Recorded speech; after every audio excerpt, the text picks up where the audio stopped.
Friends, welcome to your channel. So आप लोगों को पता ही है कि जैसे मेरा आईबीपीएस क्लर्क का आज पेपर था, बहुत इजी टू मॉडरेट लेवल का था। पहले बताऊंगी। सबसे पहले अटेम्प्ट्स की बात रखते हैं कि कितने कितने मेरे अटेम्प्ट हुए, और सबसे पहले सेक्शन की बात करते हैं। सबसे पहला सेक्शन जो आता है वो रीजनिंग आता है, और मैं आप लोगों को बता दूं पेपर बहुत ईजी आ रहा है। बस ये है कि अपने आप को काम रखना और कुछ चीज़ें मत सोचना, और बस कामली पेपर देते जाना और हाइपर मत होना, तो आपका पेपर में अटेम्प्ट बहुत अच्छे होंगे।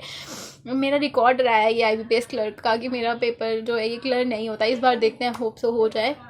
तो सबसे पहली बात रखते हैं कि पहले रीजनिंग आया था। तो रीजनिंग में एक स्टैक बेस्ड पजल था, सर्कुलर पजल था, देन मंथ बेस्ड पजल थे। तो ये 3-4 पजल थे, बहुत इजी थे, आराम से बन जाते हैं।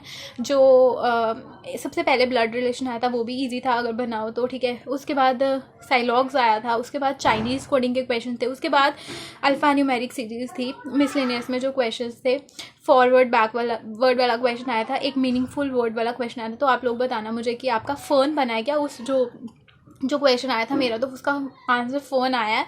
तो मैंने पूरे के पूरे अटैम्प्ट्स किए हैं इसमें। मैंने सोचा था कि मैं वो मीनिंगफुल वर्ड वाला हमेशा ही छोड़ देती थी, बट मैंने देखा और कोई वर्ड बन नहीं रहा था, तो मैंने बोला यही होगा, इसके एक्स्ट्रा तो होगा नहीं। तो मैंने वो अटैम्प्ट कर लिया था। तो मेरे 35 के 35 अटैम्प्ट हुए रीजनिंग में। उसके बाद आते हैं क्वांट की बात। उसके बाद आता है हमारा क्वांट सेक्शन। तो क्वांट में जो है, क्वांट में बोलूँगी थोड़ा सा लेंथी और कैलकुलेटिव था। तो क्वांट में मैं आपको बता दूँ, सबसे पहले मैंने किया वो सिंप्लीफिकेशन अटैम्प्ट। आई गेस कि मेरे को क्वाड्रेटिक नहीं दिखी। आप बताना कि फर्स्ट शिफ्ट में क्वाड्रेटिक नहीं आई थी ना, क्योंकि मैंने तो नहीं देखी क्वाड्रेटिक। फर्स्ट में सिंप्लीफिकेशन मैंने सॉल्व किया, सिंप्लीफिकेशन के अच्छे खासे क्वेश्चंस थे। उसके बाद आ जाती है डी आई क्वेश्चन थे, वैल्यूज़ वाले। वैल्यू दी हुई थी, 2 में डिवाइडेड था वो वैल्यूज़। मुझे एग्जैक्टली याद नहीं है अब किस किस का था वो पज़ल, बट हाँ वैल्यूज़ बेस्ड पज़ल था। मेल फीमेल का था या कुछ ऐसा ही था, मतलब उसमें नंबर्स दिए हुए थे। हमें क्वेश्चन थोड़े लेंथी थे, लेंथी भी नहीं बोलूँगी, वैसे देखने में लेंथी थे, अदरवाइज वो अच्छे थे, क्वेश्चन सॉल्व हो जाते थे डी के। उसके बाद आ जाते हैं अर्थमेटिक के। अर्थमेटिक के क्वेश्चन थोड़े से कैलकुलेटिव थे।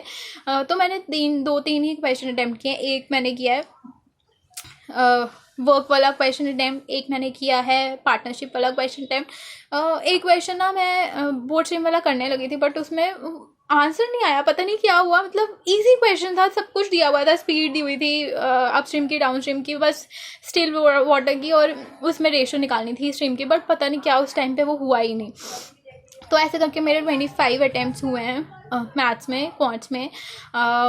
10 जो मेरे जितने भी अटैम्प्ट्स रहे हैं ना, वो सिर्फ क्वांट में रहे हैं। और मैंने अगला सेक्शन आता था इंग्लिश का, तो इंग्लिश में भी मैंने पूरे अटैम्प्ट किए हैं, 30 के 30। और इंग्लिश का पेपर कहूँ तो बहुत ईजी था। सबसे पहले हमारा आया था, उसमें एरर डिटेक्शन के क्वेश्चन थे, मैं आपको बताती हूँ। उसके बाद ना जंबल सेंटेंस का एक ही क्वेश्चन था। उसके बाद जंबल वर्ड्स का क्वेश्चन था। उसके बाद पैराजंबल थे। पैराजंबल भी इजी था। बताना आप लोग आपकी क्या सीक्वेंस आई है। मेरी BADEC सीक्वेंस है। आप लोग बताना कि आपकी क्या सीक्वेंस आई है पैराजंबल की, ये सही है कि नहीं सही है। और वो फ़ोन वाला क्वेश्चन भी बताना। उसके बाद जो आरसी है वो भी बहुत ईजी था। ललित और एमा वाला था, वो किसी विलेज में आया था, उसके क्वेश्चन भी बहुत ईजी थे। सिनोनिम एंटोनियम वाले क्वेश्चन आए थे, वो भी ईजी थे उसमें। और एरर डिटेक्शन था। एरर डिटेक्शन में थोड़ा सा ये श्योरिटी का हो जाता है, अदरवाइज सही था। बताना मुझे आप लोग, आपने वो वाला क्वेश्चन शायद क्या होगा ना, मुझे बताना उसमें एरर कौन से में था। वेकिंग अप फादर वाला था ना एक एरर डिटेक्शन में, तो उसमें आंसर जो है आपने डी मार्क किया या नो एरर मार्क किया, मुझे आप लोग कमेंट सेक्शन में बताना, ठीक है। तो पेपर में बोलूँ ईजी था, बस क्वांट्स का थोड़ा सा लेंथी था और कैलकुलेटिव था, अदरवाइज पेपर सही था। तो मेरे कितने अटैम्प्ट हुए हैं, 35 रीजनिंग में, 30 इंग्लिश में, और 25 जो हैं वो मैथ्स में। तो मेरे हो गए 90 अटैम्प्ट्स। तो मेरे 90 अटैम्प्ट्स रहे हैं, 2 और हो सकते हैं, बट ठीक है जितने भी हुए हैं मैं खुश हूँ, ठीक है। इससे ज़्यादा मैं नहीं एक्सपेक्ट करी थी, हमने एटलीस्ट 90 हो गए। तो बस यही है कि एक्यूरेसी के साथ करना।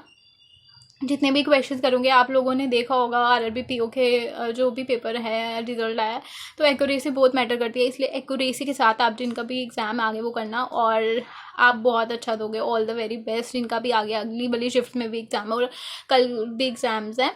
तो पेपर ईजी है, बस काम होके करना और सब कुछ सही रहेगा, ठीक है। और एक क्वेश्चन में ज़्यादा टाइम मत देना, पहले ही बता रही हूँ, और काम होके देना। रीजनिंग पूरी अटेम्प्टेबल होती है, ठीक है। और मैथ्स अगर लेंथी ना हो तो वो भी अटेम्प्टेबल होता है, ठीक है। तो इंग्लिश तो होती ईजी है, और आई होप कि आप लोग अच्छा करोगे। So thank you for watching.